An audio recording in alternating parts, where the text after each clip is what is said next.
बड़े भाव और प्रेम से आज के एक पर्व दिवस ही माना जाए कि गुरुदेव का आगमन बहुत साल के बाद प्रेमपुरी आश्रम मध्य हो रहा है। बड़ी खुशी और प्रसन्नता से हम सभी उनको वंदन करते हुए, दंडवत करते हुए आज से 15 तारीख तक प्रतिदिन 8 से 9 पूज्य महाराज जी द्वारा अष्टावक्र गीता इस विषय पर प्रवचन होगा।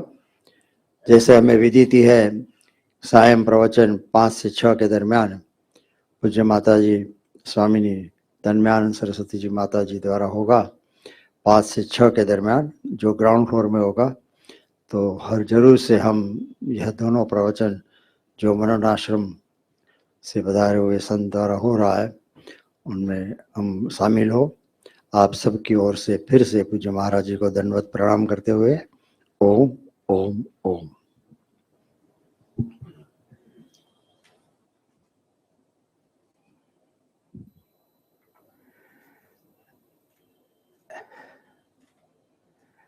इस प्रातः काल में मुझे बहुत खुशी हो रही है और बहुत ही आत्मीयता के साथ आप सबको मिलने का अलौकिक आनंद भी है। मुझे याद है कि मैं बहुत बूढ़ा था तब यहाँ आया था। आज जवान हो गए फिर से आपके बीच में उपस्थित हूं। वो समय मेरा था आज से शायद 30 साल पहले का। इनके पिताजी थे ड्रेस वाला, वो यहाँ खड़े रहते थे, पैर रखने की जगह नहीं होती थी और लोग बाहर भी खड़े रहते थे। और ये समय भी है, हॉल खाली भी है, मगर मेरा मन भरा हुआ है। मुझे बहुत आनंद है प्रातः काल में आप सबको मिलने के बाद। तो हमारे विषय आज का जो है उसका नाम है अष्टावक्र गीता। सबसे पहले प्रारंभ के पूर्व जो ग्रंथ है वो ग्रंथ का एवं ग्रंथ के पात्रों का परिचय लेना आवश्यक नहीं बल्कि अनिवार्य है। जहां तक कोई भी वस्तु की पूर्व भूमिका, दैट मीन्स बैकग्राउंड जिसको हम कहते हैं, वो पता नहीं होता है तो फिगर अच्छी तरह से दिखती नहीं है। फॉर एग्जाम्पल, हम स्कूल में पढ़ते थे, कॉलेज में जाते थे तो टीचर आके कुछ लिखता है, मगर कहाँ लिखता है? एक बोर्ड के ऊपर। वो मात्र बोर्ड नहीं है, उसका नाम है ब्लैक बोर्ड। अगर ब्लैक बोर्ड के ऊपर ब्लैक चौक से लिखा जाएगा तो कुछ पता नहीं होगा। इसके लिए ब्लैक बोर्ड के ऊपर व्हाइट चौक से कुछ लिखा जाता है ताकि जो अक्षर हैं, जिसको फिगर कहते हैं, वो हमारे सामने उपस्थित होती है। तो एक होता है बैकग्राउंड, एक होता है फिगर। बैकग्राउंड समझ में नहीं आएगा, फिगर यानी पात्र हैं, जो 2 पात्र हैं, अष्टावक्र हैं, राजा जनक, ये समझ में नहीं आएंगे। मेरा तात्पर्य है, जहां तक पार्श्व भूमिका को ठीक नहीं किया जाता है, वहां तक पार्श्व भूमिका के ऊपर जो चित्रित हम चित्रित करते हैं वो समझ में नहीं आएंगे। तो सबसे पहला मैंने कहा ग्रंथ है और ग्रंथ का पार्श्व भूमिका, भूमिका यानी जो पिछली होती है। मैं बोलता हूं सुनाई देता है? मैं बोलता हूं सुनाई देता है? मैं बोलता हूं सुनाई देता है? हाँ या ना? हाँ। तो background is quiet too and silent and therefore you are able to hear me. अगर मैं शाक मार्केट में होता जहां हो हा होती थी तो मेरा आवाज आपको सुनाई नहीं देता। बैकग्राउंड शांत है, क्वाइटीट्यूड है अगर बैकग्राउंड में, तो मैं जो बोलता हूं मेरी आवाज ठीक तरह से सुनाई देगी। इसलिए मैं पहले बैकग्राउंड या पार्श्व भूमिका को ठीक करता हूं। नाम तो है अष्टावक्र गीता, मगर क्या है गीता? मतलब क्या? कोई भी किताब को गीता कहा जाता है ना। जो उपदेश, जो आदेश, जो संकेत, जो संदेश गाया जाता है, जो गीत के तौर पर है, उसको कहा जाता है गीता। अखबार जो है ना आपके, टाइम्स ऑफ इंडिया, संदेश, गुजरात समाचार, ये गाए नहीं जाते, ये बोले जाते हैं। तो अखबार को गीता नहीं कहा जाता है, उसमें स्वर नहीं, उसमें लय नहीं, वो गीत नहीं है। और हमारा विषय है गीता, मगर उसके आगे शब्द जोड़ा गया है जिसका नाम है अष्टावक्र, एक पात्र है। तो आज का मेरा विषय होगा जो 15 दिन तक चलेगा, उसका नाम है अष्टावक्र गीता। ये क्या है, कहां से आई? अष्टावक्र गीता की गंगोत्री यानी जन्मभूमि है कहां? तो समझने का प्रयास भारतीयों को करना चाहिए। हम कहते हैं कि हम भारतीय हैं, मगर भारत की भूमिका को हम भूल चुके हैं। हम महाभारत के वो भारतीय लोग हैं। और ये महाभारत क्या है? हमारी संस्कृति में 2 महाकाव्य हैं। काव्य, पोइट्री, और उसको महाकाव्य कहा गया है, सामान्य काव्य नहीं। तो एक काव्य का नाम है रामायण, दूसरे का नाम है महाभारत। महाभारत और महाभारत छोटी मोटी किताब नहीं है ऐसी। महाभारत बड़ा ग्रंथ है, 1,00,000 श्लोक हैं, 1,00,000 श्लोक हैं उसमें। इसलिए महाभारत जो है, वो महाभारत की जो शैली है, समझाने की पद्धति है, श्लोक हैं, और शैली का नाम है व्यास शैली।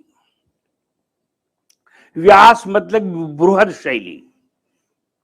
एक होता है समास शैली, जिसमें अर्क, तात्पर्य मात्र समझाया जाता है। अगर कॉमर्स के विद्यार्थी की भाषा में कहूं तो उसको क्या कहते हैं? प्रेसी।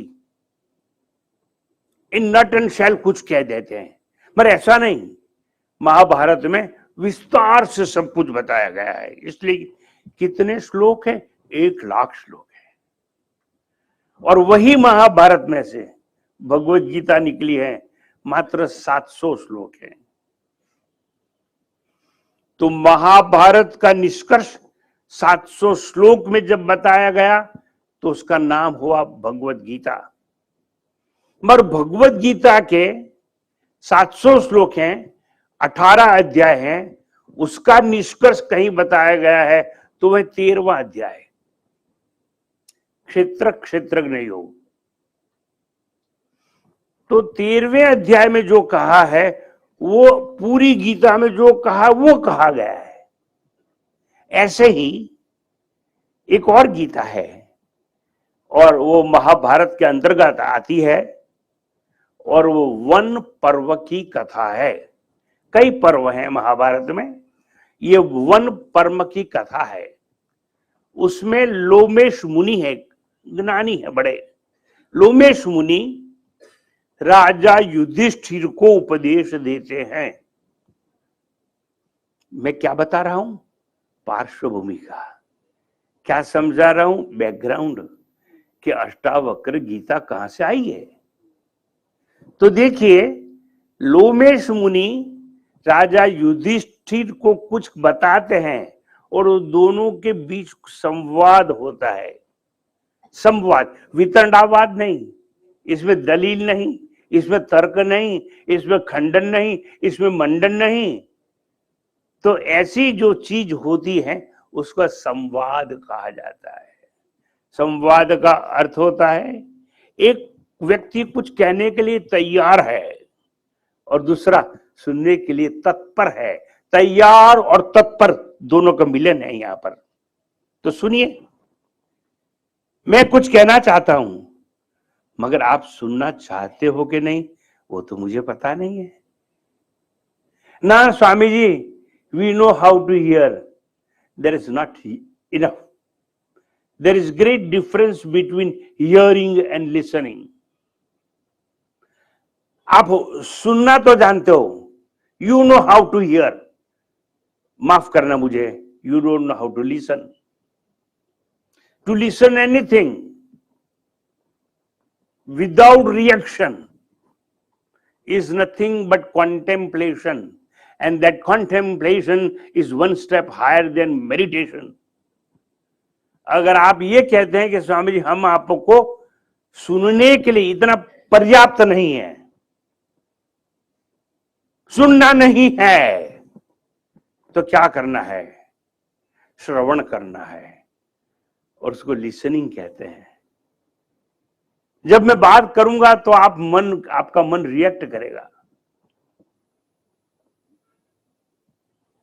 हर श्रोता है उसका मन रिएक्ट करता है। अरे ये महात्मा बोलता है, क्या सच होगा? अरे ये महात्मा ने क्या अनुभूति की होगी? अरे ऐसा तो कई महात्मा हमने देखे, इतने 40 साल से यहाँ पर आ रहे, कई लोग बोलते हैं, बकते हैं, चले जाते हैं, ऐसा ही चलता ही रहता है। ऐसा अगर आपका मन रिएक्ट करता है तो आप मुझे सुन नहीं सकते। रिसेप्टिव माइंड होना चाहिए। मैं आपको कहना ये चाहता हूं, मैं जो बात कहना चाहता हूं वो बात सुनने के लिए आपकी मानसिक तैयारी कैसी है वो तो आपको ही पता है। आप कैसा बैकग्राउंड लेके आए हैं वो आपको ही पता है, मुझे नहीं। तो कृपा करके मन के रिएक्शन को, मन की प्रतिक्रियाओं को शांत कीजिए, विषय में लगाव लगाइए और सुनने का धीरे से प्रयत्न करिए तो कुछ पल्ले पड़ेगा और पड़ेगा। वंस अगेन मैं कहना ये चाहता हूं, महाभारत अंतर्गत ये कथा है वन पर्व की, और लोमेश मुनि राजा युधिष्ठिर के साथ संवाद करते हैं, जिसको अष्टावक्र गीता नाम दिया गया है। और वो अष्टावक्र गीता के ऊपर ये प्रवचन की व्याख्यान माला का शुभारंभ करते हुए मैं बहुत आनंदित हूं आज। जैसे अर्जुन और कृष्ण के बीच में संवाद है, संवाद मीन्स डायलॉग, दोनों के बीच में डायलॉग हुआ। डायलॉग का मतलब क्या? एक पूछता है प्रश्न, दूसरा उत्तर देता है। डायलॉग का मतलब क्या हुआ? एक शंका करता है, दूसरा समाधान करता है। डायलॉग का मतलब क्या है? एक संदेह को उत्पन्न करता है और दूसरा संदेह को निवृत्त करता है। इसका नाम डायलॉग है। डायलॉग का मतलब है एक उत्सुक है सिखाने के लिए और दूसरा कुछ प्राप्त करने की तैयारी से आया है। ये डायलॉग है।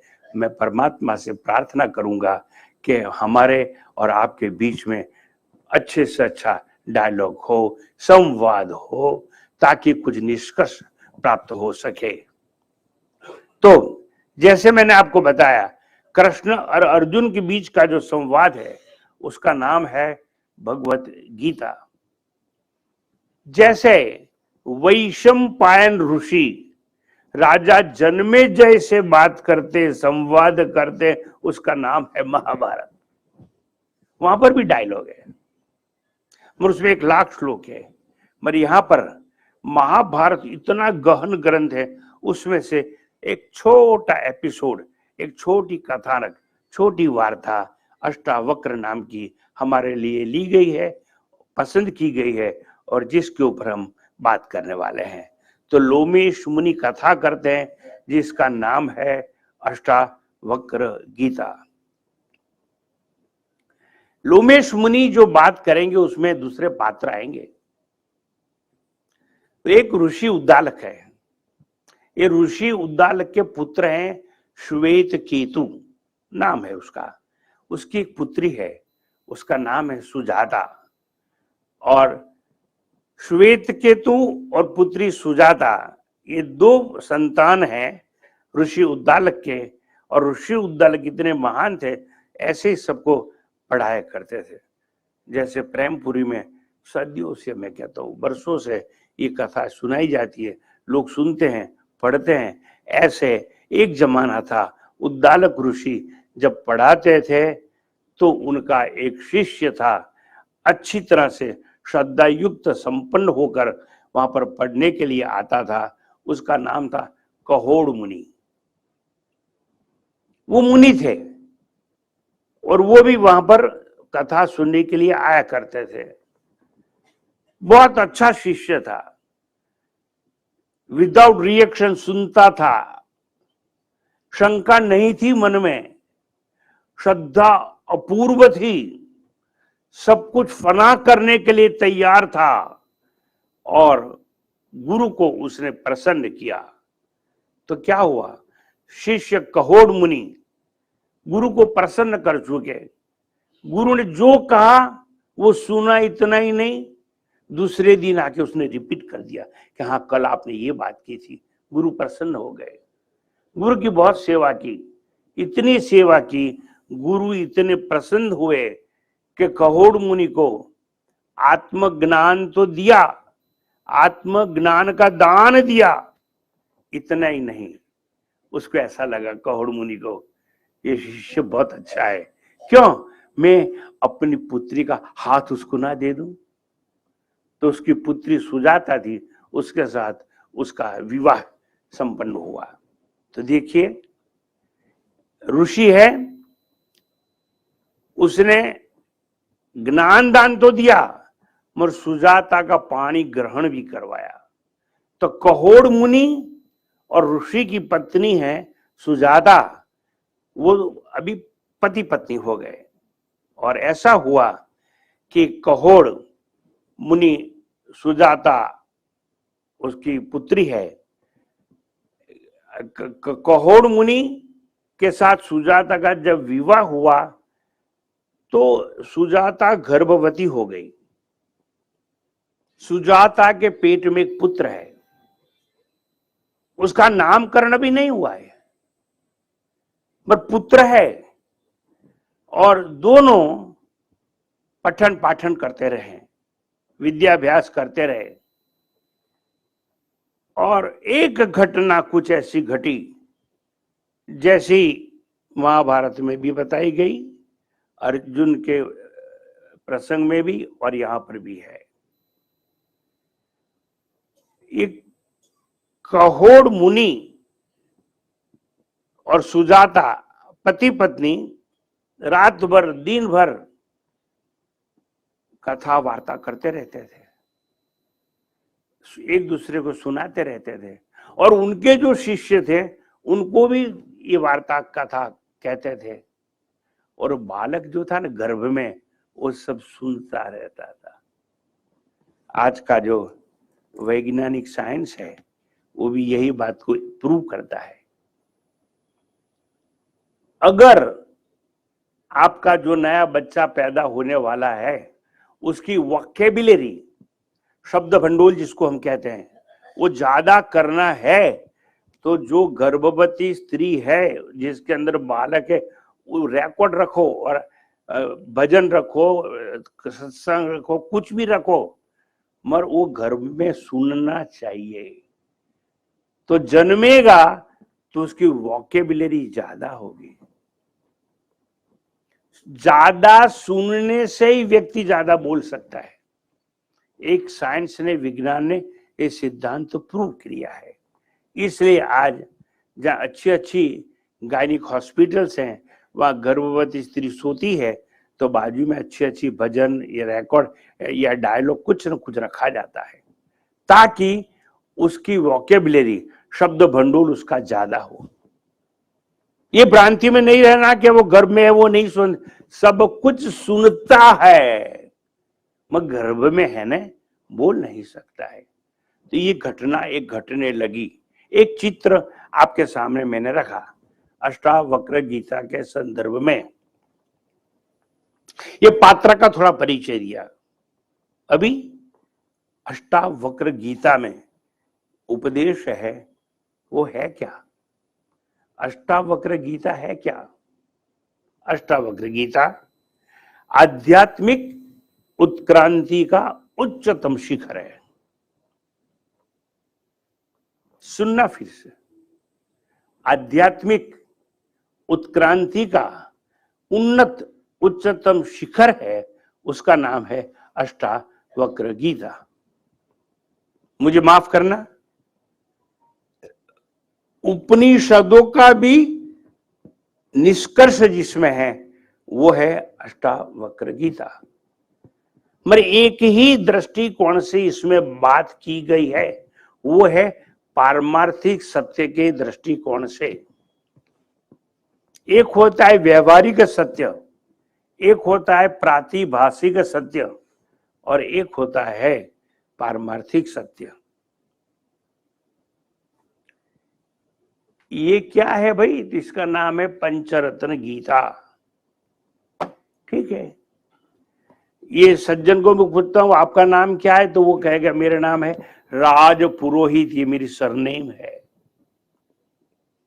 इसने कहा कि राज पुरोहित मेरी सरनेम है। आपका राज पुरोहित तो सरनेम, मगर आपका शुभ नाम क्या जी? नाम बताइए तो। हैं? बाघ सिंह।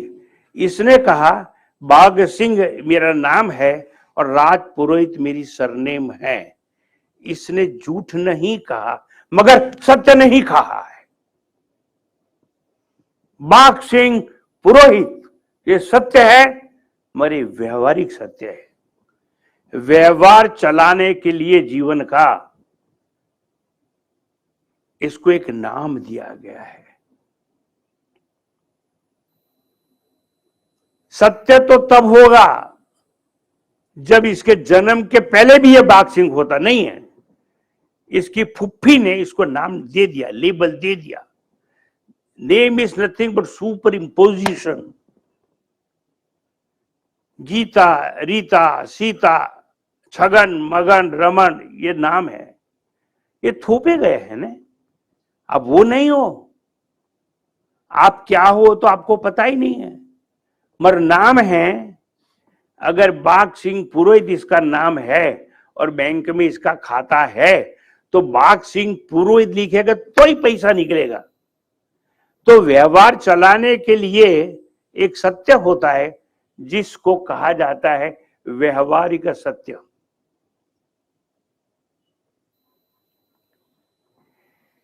एक दूसरा सत्य है जिसको कहते हैं प्रातिभाषिक सत्य, जो एक ही समय में सत्य है, दूसरे समय में असत्य हो जाता है। आप सो गए हो, आपको सपना आ गया, सपने में आप जंगल में हो, शेर ने चिल्लाया खो करके और आप डर के भाग गए और पेड़ के ऊपर चढ़ गए, घबरा गए हो, पसीना पसीना तरबतर हो गए हो। मगर जैसे ही आवाज लगाई दूध, और दूध वाला आया, आप जग गए। हे, पहले कहां थे? जंगल में। क्या था? शेर था। क्या आ गया? पसीना आ गया। मगर अब तो दूध वाला खड़ा है बाहर। तो सत्य क्या है? ये दूध वाला बेचने वाला आया वो सत्य है, और आप पेड़ के ऊपर थे और शेर की आवाज सुनी, पसीना तरबतर हो गए, वो सत्य है नहीं। Eight the time of dream, स्वप्न के समय में वो सत्य था, मैं पेड़ पर चढ़ा, मगर जागते ही वो असत्य हो गया। जो एक ही समय में सत्य होता है उसको कहते हैं प्रातिभाषिक सत्य। सपने में सत्य था, मैं जंगल में था, मैं जागा, अब जंगल नहीं, अब पेड़ नहीं, पसीना नहीं, शेर की दाढ़ नहीं, कुछ नहीं, तो वो असत्य हो गया। एक समय में जो सत्य था नेक्स्ट मोमेंट में वो असत्य हो गया, उसको कहते हैं, सत्य तो कहते हैं मगर प्रातिभाषिक। At the time of dream I was dreamer, in the waking state I am waker, and in deep sleep state I am deep sleeper. मगर मैं कहना यह चाहता हूं कि एक होता है व्यवहारिक सत्य जो व्यवहार चलाने के लिए काम आता है, जिसमें कहते हैं माँ है, बाप है, पुत्र है, पत्नी है, ये सब कहते हैं, ये व्यवहार है हमारा जीवन का। तो देखिए साहब, व्यवहारिक सत्य है, एक प्रातिभाषिक सत्य है, और एक सत्य वो है जिसको पारमार्थिक सत्य कहते हैं। पारमार्थिक सत्य वो है जो एक समय में नहीं, तीनों समय में एक जैसा रहता है। भूतकाल में भी वो था ऐसा, आज वर्तमान में भी है, और भविष्य में भी एक ही जैसा रहेगा। उसको कहते पारमार्थिक सत्य, एब्सोल्यूट रियलिटी। तो देखिए साहब, 3 प्रकार के सत्य हैं, मैंने आपको बताया। अष्टावक्र गीता है, ये आध्यात्मिक उत्क्रांति का उच्चतम शिखर है, मगर वैचारिक क्रांति का अजय गढ़ है। गढ़ वैचारिक क्रांति का, विचारों की क्रांति होती है, और उसका गढ़ है। जो बातें अष्टावक्र में बताई गई है, ऐसी बातें कहां पर नहीं, कभी भी नहीं, कतई नहीं बताई गई। क्यों? वैचारिक क्रांति है वो। ज्ञान का अंतिम लक्ष्य है अष्टावक्र गीता। क्यों? 2 तत्वज्ञानों के बीच का ये संवाद है। जैसे एक सरिता बह रही है, अस्खलित, अविरत, निरंतर, सतत बहती सरिता है। सरिता तो एक है जो बहती बहती सागर तक जाती है। उसके 2 किनारे हैं, एक ये बाजू का किनारा, एक ये बाजू का किनारा। तो 2 किनारे पर 2 तत्वज्ञ खड़े हैं, और बीच में ज्ञान की धारा बह रही है। तो 2 तत्वज्ञानों के बीच का जो संवाद है, ज्ञान है, ये ज्ञान सरिता है, और मुख है दोनों किनारे। बस इसी तरह से 2 तत्वज्ञानियों के बीच का जो संवाद है, उसका नाम है अष्टावक्र गीता। ये संवाद मात्र अधिकारी के लिए है। मुझे कतई अफसोस नहीं है कि 2-4 आदमी क्यों हैं। मैं तो कहता हूं, अगर 2 ही श्रोता होते तो भी मैं यही ढंग से बात करता, क्योंकि मुझे पता है 2 सुनने वाले यहां बैठे हैं, और 33 करोड़ देवता ऊपर से मुझे सुन रहे हैं। 33 करोड़ प्लस 2, ये मेरा ऑडियंस है। मैं आपको कहना यह चाहता हूं, सत्य है, ये संख्या के ऊपर निश्चित नहीं होता है।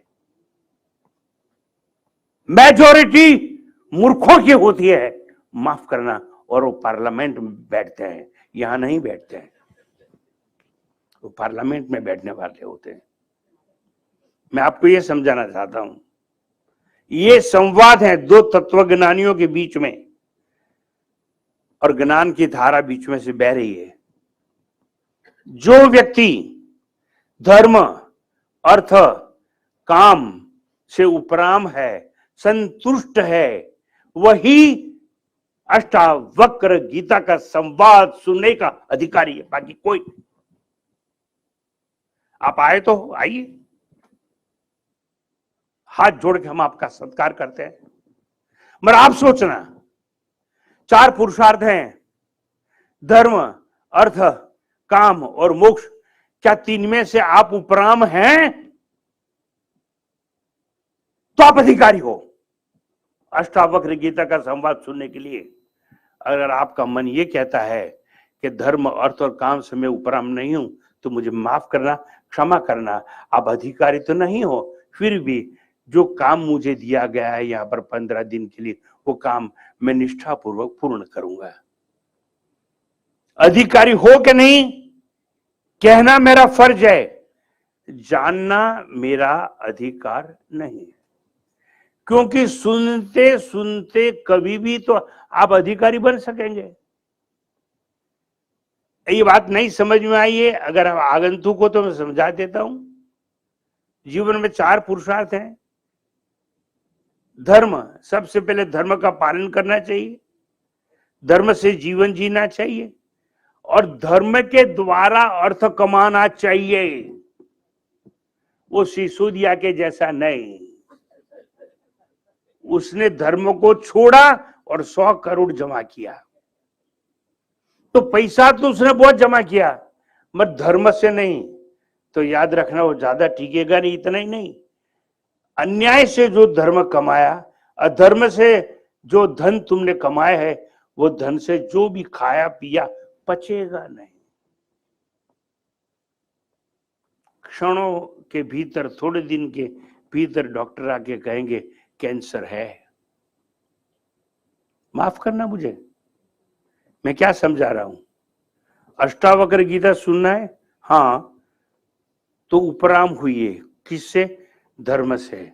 मन में ये होना चाहिए अब यात्रा 4 धाम की करनी है, नहीं। अरे बद्रीनाथ जाना है, नहीं जाना है। काशी जाओगे? नहीं जाऊंगा। द्वारका जाऊंगा? नहीं। क्यों नहीं जाओगे? क्यों नहीं जाऊंगा? मैंने अष्टावक्र गीता पढ़ा है। क्यों नहीं जाऊंगा? मैं समझ चुका हूं, आई एम मोबाइल टेम्पल। ये जो मोबाइल टेम्पल शरीर यहां वहां घूमता है, उसके भीतर रहने वाला देवता जो है वो मैं। I am not mobile temple, but mobile temple जो शरीर फिजिकल ग्रॉस बॉडी है, वो फिजिकल ग्रॉस बॉडी के भीतर मैं तो रहने वाला हूं। मैं वो सत्य हूं, पारमार्थिक सत्य, पहले था, हूं और रहूंगा। ये ज्ञान अगर मुझको आ गया है तो यात्रा की कहां जरूरत, धर्म की कहां जरूरत। उठा के फेंक देता हूं मैं धर्म को। तो धर्म अर्थ चाहिए नहीं। 7 पीढ़ी तक चलने वाला धन मैंने इकट्ठा कर लिया है और मेरे हर बच्चे को मैंने 5-5 करोड़ रुपए उसके नाम पर करवा दिए हैं। बच्चे को धन दे दिया, मेरे पास धन है। अब धन नहीं कमाना है, धन कमाने की कोई आकांक्षा नहीं। अच्छा, धन की आकांक्षा नहीं, नहीं। धर्म की आकांक्षा नहीं, नहीं। भोग करना चाहते हो? नहीं। मैं 3 से उपराम हूं। Then most welcome, come and seat in the first chair. आप अधिकारी हो अष्टावक्र गीता सुनने के। मैंने कहा था मैंने ग्रंथ का परिचय भी दूंगा, पात्रों का परिचय भी दूंगा। मैं समझा रहा हूं, अष्टावक्र गीता सुनने का अधिकारी, क्वालिफिकेशन किसके पास है? अगर आपके मन से धर्म नहीं चाहिए, धन बहुत है, भोग कर लिए हैं, 2 बच्चियां हैं, एक लड़का है, पढ़े लिखे हैं, अमेरिका भेज दिए हैं। मुझे माफ करना, हमारी जनता आज की बच्चों को अमेरिका भेज देती है। उनको सबको सोचना चाहिए, हमने बच्चे बेच दिए हैं। याद रखना, अगर आपके लड़के लड़कियों को अमेरिका भेजोगे, आप आईसीयू में होंगे, यहाँ से टेलीफोन जाएगा, वो लड़का अमेरिका से और नहीं आएगा और उसका नाम पुकार दे, आप देह छोड़ के मरोगे, जलोगे, खत्म हो जाओगे। क्यों भेजा? डॉलर के पीछे भेजा है, डॉलर कमाने के लिए भेजा है। तो धन की आसक्ति हो गई तो आप अष्टावक्र गीता सुनने के अधिकारी नहीं है। मैं फिर से बता देता हूं कि अष्टावक्र गीता का श्रोता कैसा होना चाहिए? जो धर्म अर्थ काम से उपराम है, संतुष्ट है, एवं जिसके पास नचिकेता जैसा वैराग्य है। नचिकेता जैसा वैराग्य नहीं, हमारे पास नहीं है। तो जनक राजा जैसी अनासक्ति है? हाँ है, तो बैठो और सुनो अष्टावक्र गीता। या तो नचिकेता जैसा वैराग्य चाहिए, या हम में से जिसको अष्टावक्र गीता सुनना है उसके पास राजा जनक के जैसे अनासक्ति या नचिकेता जैसा वैराग्य है, तो आप अधिकारी हो। अष्टावक्र गीता श्रवण का वो अधिकारी है।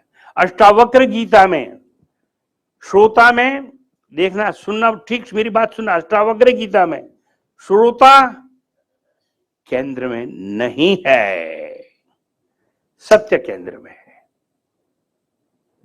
अष्टावक्र गीता एक ऐसा ग्रंथ है कि कोई श्रोता को खड़ा करके उसको हम हार नहीं पहनाएंगे। सेठ जी आइए, सेठ जी पधारिए, आप तो संस्था के ट्रस्टी हो, आधा घंटा लेट आइए, सेठ जी, सेठ जी। देखो ये बातें अष्टावक्र गीता के लिए कबूल नहीं की जाती है। यानी कि अष्टावक्र गीता में श्रोता केंद्र में नहीं है। वंस अगेन, अष्टावक्र गीता में श्रोता केंद्र में नहीं है, सत्य केंद्र में है। यानी कि जो सत्य होगा वही हम आपको सुनाएंगे। हमको पसंद नहीं है, पसंद नहीं है, कल से मत आइए। हम सत्य की बात करेंगे, आपको श्रोता की बात नहीं करेंगे। बड़े हो, सेठ जी हो, देर से आते हो, फिर भी बैठिए, बैठिए नहीं, अगली सीट में आइए, माफ करना। अष्टावक्र गीता का श्रोता ऐसा नहीं होता है, और ऐसा होता है तो उसका वक्ता उसको सुधारता है।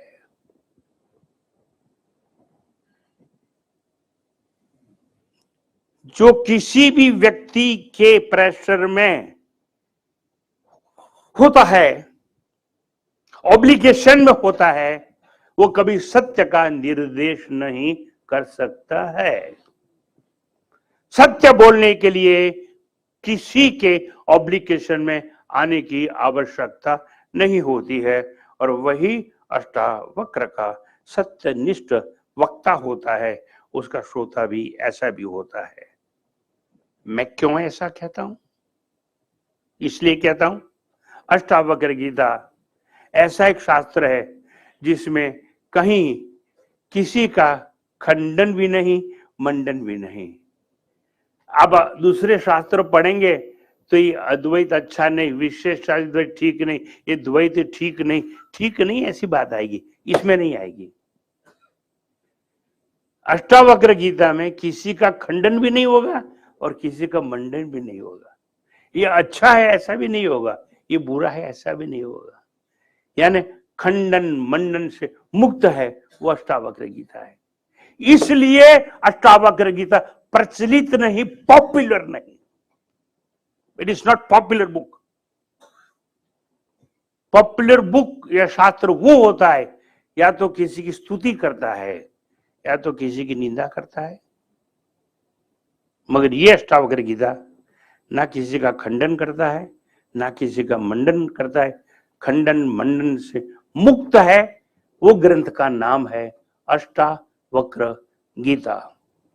संदिग्धता एवं भाषा आडंबर से न्यारी है, उसका नाम है अष्टावक्र गीता।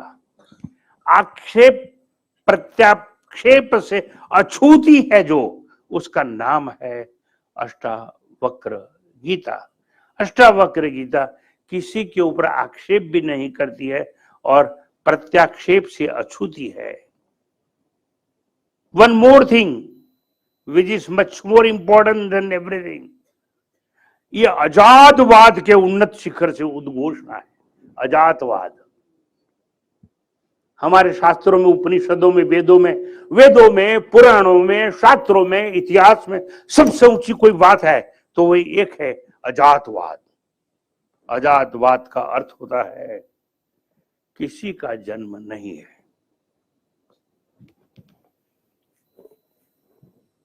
मैं कहता हूं आप जितने बैठे हो ने, इसमें किसी का जन्म नहीं है। मगर आप तो मेरी बात थोड़ी मानने वाले हैं कि आप तो हर साल हैप्पी बर्थडे टू यू यही तो करने वाले हैं। और अब सोचते हो इतने साल का, हर माँ सोचती है मेरा लड़का दिन ब दिन बढ़ता चला जाता है। ये माँ मूर्ख, तेरा लड़का उसके आयुष्य से दिन ब दिन कम होता जाता है, समझ तो सही। और तू कहती है दिन ब दिन मेरा लड़का बढ़ता जाता है। बढ़ता नहीं, आयुष्य जो है उससे कम होता जाता है। देखिए मैंने कहा आप में से किसी का जन्म नहीं, आप थोड़ी मेरी बात मानने वाले हो, आप तो नहीं मानोगे, मगर आपको मना के रहूं मैं अच्छा वक्ता कहला सकूंगा? अब आप मेरे सामने देखते रहिए, ये चश्मा मैंने निकाला और ये चश्मा मैंने पहना, तो मैं चश्मिश या चश्मा हूं और चश्मा से अलग हूं? बताइए, मैं चश्मा से अलग हूं या चश्मा हूं? अलग हूं। ठीक है भाई, मैंने गेरवे कपड़े पहने, तो मैं गेरवा कपड़ा हूं या गेरवा कपड़ा परिधान करने वाला हूं? अच्छा,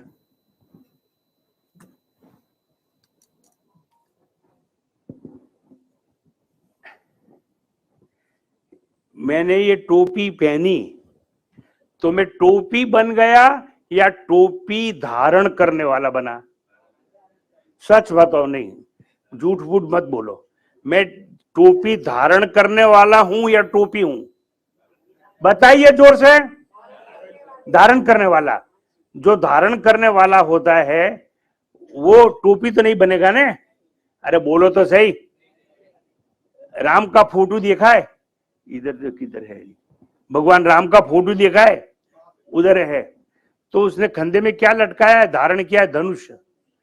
तो धनुष को उसने धारण किया है, तो धनुष को धारण करने से राम धनुष बन गया या धनुष को धारण करने वाला बन गया? धारण करने वाला बन गया। सच बोलते हो ने, सुबह सुबह झूठ मत बोलना। कृष्ण भगवान का फोटो देखा है? बोलो हाँ या ना। तो उसने बंसी इधर इधर किधर होगा? हाँ, मुझे नहीं दिखता है। तो उसने बंसी को धारण किया है या धारण करने वाला है? बंसी धारण की है, इसलिए उसका नाम बंसीधर, और वो धनुष्य धारी। मेरी बात समझ में आती है कि नहीं आती है? आती है कि नहीं आती है? अरे जोर से बोलो, आती है कि नहीं आती है? आती है। तो एक बात समझो, धारण करने वाला है वो धारण करने वाली चीज से अलग होता है। समझ गए कि नहीं समझे? तो मैं आपको ये कहता हूं, आप तो अंदर की आत्मा हो, आपने शरीर को धारण किया है, तो आप शरीर हो या धारण करने वाले हो? बोलो। अगर आप शरीर को धारण करने वाले हो, इसलिए तो धारण करने वाली चीज को जलाई दी जाती है, शमशान में, जमीन में गाड़ी जाती है, क्योंकि वो आप नहीं हो। अभी बोलो, आप धारण करने वाले हो या धारण की गई चीज है उसके भीतर रहने वाले हो? अच्छा, भीतर रहने वाले हो, तो अब आत्मा हो। बात समझ में आई? अब मुझे बताओ, आत्मा जन्मता है? नहीं। आत्मा मरता है? नहीं। तो आप मरते नहीं हो। बात समझ में आई? आप नहीं मरते हो। तो अष्टावक्र गीता किसकी बात करता है? जो मरता नहीं है उसकी बात करता है। तो आत्मा या जीवात्मा मरता नहीं है। जीवात्मा नहीं मरता है। क्यों? ये शरीर छूटने के बाद वो पुनर्जन्म के लिए आगे जाता है। वंस अगेन, जीवात्मा मरता नहीं है, आत्मा मरता नहीं है, जगत है उसका जन्म नहीं है, दिखता है मगर जगत कभी जन्मा नहीं है। ईश्वर मरता नहीं है, क्योंकि ईश्वर कभी जन्मा नहीं। ईश्वर अजन्मा है, आत्मा अजन्मा है, जीवात्मा अजन्मा है और जगत अजन्मा है। इसलिए कोई चीज का जन्म नहीं है, ऐसा सिद्धांत जो है उसको अजातवाद ऐसा नाम दिया गया है। और मैं वो अजातवाद के सिद्धांत के ऊपर बात करने वाला हूं। बात समझ में आती है? तो यानी कि जगत में जितनी जितनी चीज जन्मी हुई है उसकी बात मैं आपको नहीं करूंगा। समझ में आती है? कल से आना है तो आना, नहीं आना तो अपने घर बैठ जाना। क्योंकि आपको इंटरेस्ट किस में है? जो जन्मा है उसकी बात करो। स्वामी जी ताजमहल की बात करो ने। ए स्वामी जी, ये जो एक बड़े बड़े अमेरिका है जहां पर जो बड़ी बड़ी चीजें दिखती उसकी बात करो, स्वामी जी इसकी बात करो, इसकी बात करो, जो जन्मा हुआ है उसकी बात करो, मैं नहीं करूंगा, जाओ। जो चीज जन्मी है उसकी बात अष्टावक्र गीता नहीं करता है। अजन्मा की बात करना ऐसा एक सिद्धांत है, उसका नाम है अजातवाद।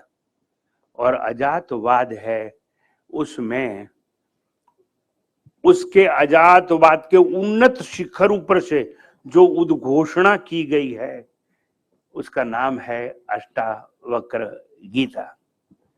इसलिए मैं कहता हूं अनअधिकारी, the one who is not qualified to listen this type of discourses, मैं ये कहता हूं जो अनअधिकारी है उसके लिए ये ग्रंथ सुनना टाइम बॉम्ब है। कल से नहीं आना है तो नहीं आना। अगर आप अधिकारी नहीं हो तो आप दुखी हो जाओगे, अनधिकारी हो तो पल्ले कुछ नहीं पड़ेगा। इसलिए बड़े बड़े महात्माओं ने और स्वामी चिन्मयानंद जी ने भी अपनी किताब में लिखा है इट्स अ टाइम बॉम्ब। और संस्कृत में तो कई ग्रंथ हैं जिसमें ऐसे कहा गया है, आप अधिकारी नहीं, यानी कि आप धर्म अर्थ काम से उपराम नहीं, और आप अष्टावक्र गीता सुनना चाहते हो तो माफ करना, इट्स ए टाइम बॉम्ब। समझ तो नहीं पाओगे, उलझ जाओगे, समझ तो नहीं पाओगे, उल्टे रास्ते में चले जाओगे, और अधिकारी हैं तो कल्याण हो जाएगा। Liberation is here and now. मौत के बाद मोक्ष नहीं है, मोक्ष यहां पर है, अभी है। अगर समझोगे तो अष्टावक्र गीता को, और नहीं समझोगे तो आपकी बात आपके पास है। जनक अष्टावक्र का संवाद। जनक जी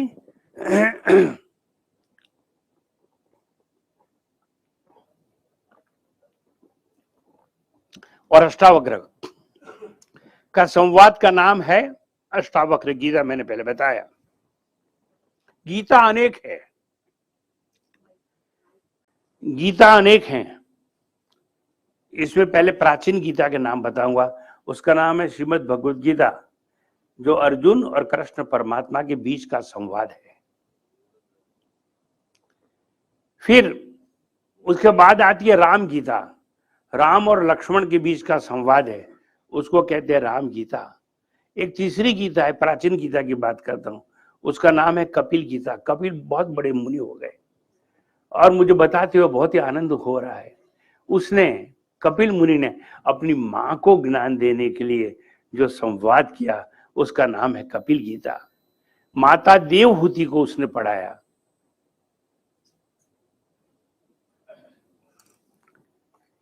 ये बात याद करते करते मैं रुक नहीं सकता हूं। जब मेरे गुरु ने मुझे एक दफा हिमालय में कहा, it is enough, you stayed in Himalayas for number of years, now go and talk to people. तो मैंने कहा, Guru ji, Swami ji, there is no inner inspiration, why should I go and talk to people. Swami ji, मैं तो सालों तक तो प्रोफेसर रहा हूं, मैं लोगों को बात ही करता था, मुझे माफ करो, मुझे प्रवचन नहीं करना है। तो मेरे गुरुदेव ने कहा, don't you think that I am your गुरु। मैंने कहा, yes you are my Guru, then go and talk. तो मैंने निर्णय लिया कि सबसे पहले मैं अपनी मां को गीता सीखा, और मैंने अपनी पैदल यात्रा हिमालय से शुरू की। 11 दिन 12 दिन तक पैदल यात्रा में मैं दिल्ली पहुंचा, और वो समय पर विद्यानगिरी जी महाराज जो कैलाश के महामंडलेश्वर थे वो वहां पर नहीं थे, वो यमुना के किनारे एक संस्कृत विद्या के प्रिंसिपल थे। मगर मुझे पता था ये कैलाश आश्रम के महामंडलेश्वर बनने वाले हैं। मैं उनके चरण में गिरा, उनसे बात की और मैं आगे चला गया।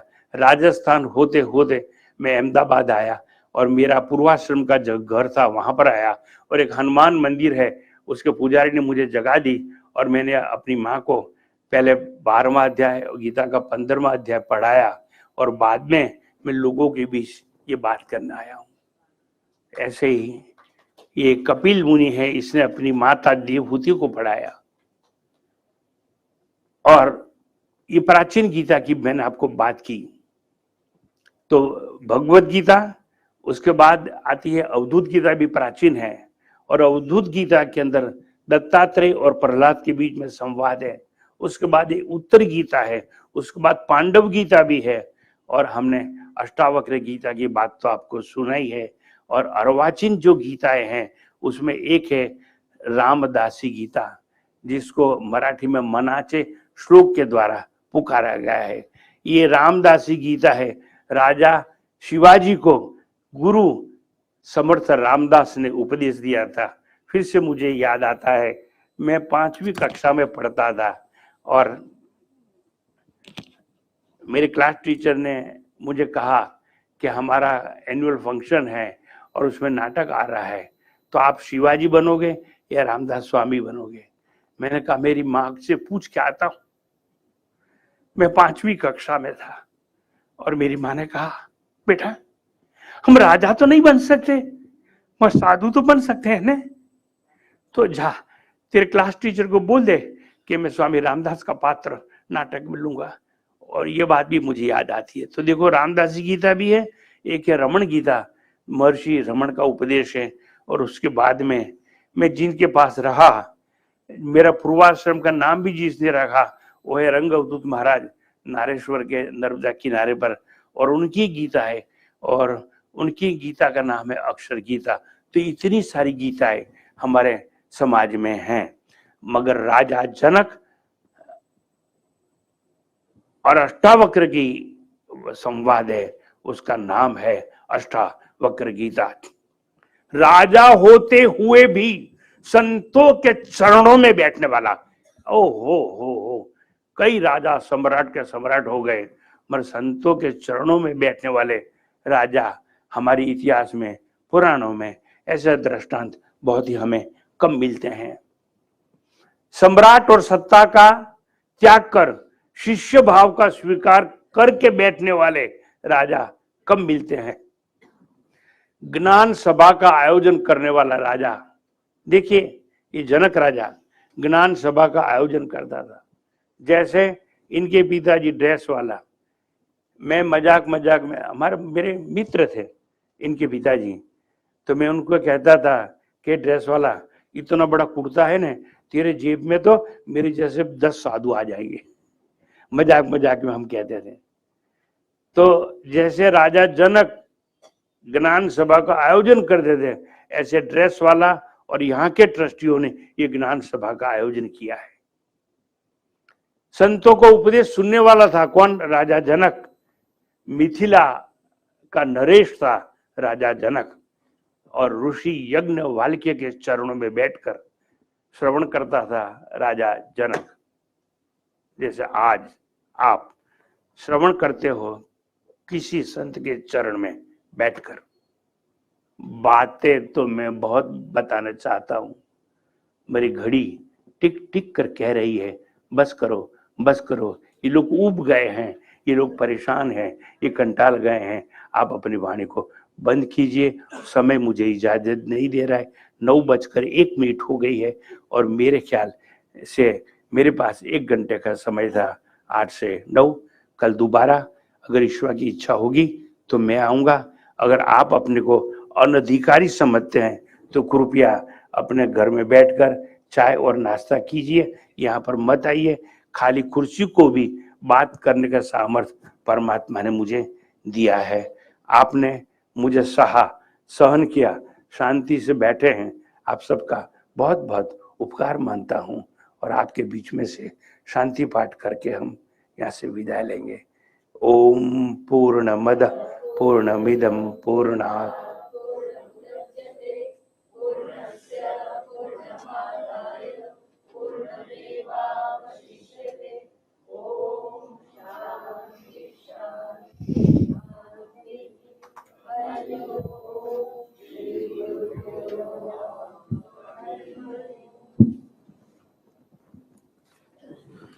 ओम। पूज्य महाराज जी के पुनीत श्री चरणों में दंडवत प्रणाम करते हुए, महाराज ये खुशी होती है कि हॉल काफ़ी हद तक भरा हुआ है, और जैसे जैसे समय जाएगा तो अधिकारी लोग और भी आएंगे, और बैठने की जगह जैसे मुझे महाराज जी ने बताया कि पिताजी के समय में था, उसी का दृश्य हमें कुछ समय में ही पता चलेगा कि कैसे अधिकारी लोग आके हमारे बैठते हैं। महाराज जी ने प्रेमपुरी के साथ जो हमारा एक नाता मुझे महाराज जी से बना हुआ है, तो अगर आपने देखा होगा तो कपिल मुनि या और दृष्टांत देके अंगत संगत बातें की हमारे साथ। वह जो मंच पर से शायद कहीं करते हो नहीं करते हो पता नहीं, मगर यहाँ हमें ये खुशी होती है कि इतने प्यार से क्योंकि प्रेमपुरी को उन्होंने बहुत सालों से अपनाया है और हमारा ये सद्भाग्य है कि संत गुरु ऐसे गुरुदेव हमारे बीच में 15 तारीख तक प्रतिदिन प्रातः 8 से 9 के दरमियान रहेंगे, तो हम ज़्यादा से ज़्यादा लोग जुड़े, ऐसी हम प्रार्थना करते हैं। और अगर प्रार्थना में भी जो महाराज जी ने शर्त रखी है, अधिकारी बन के आए,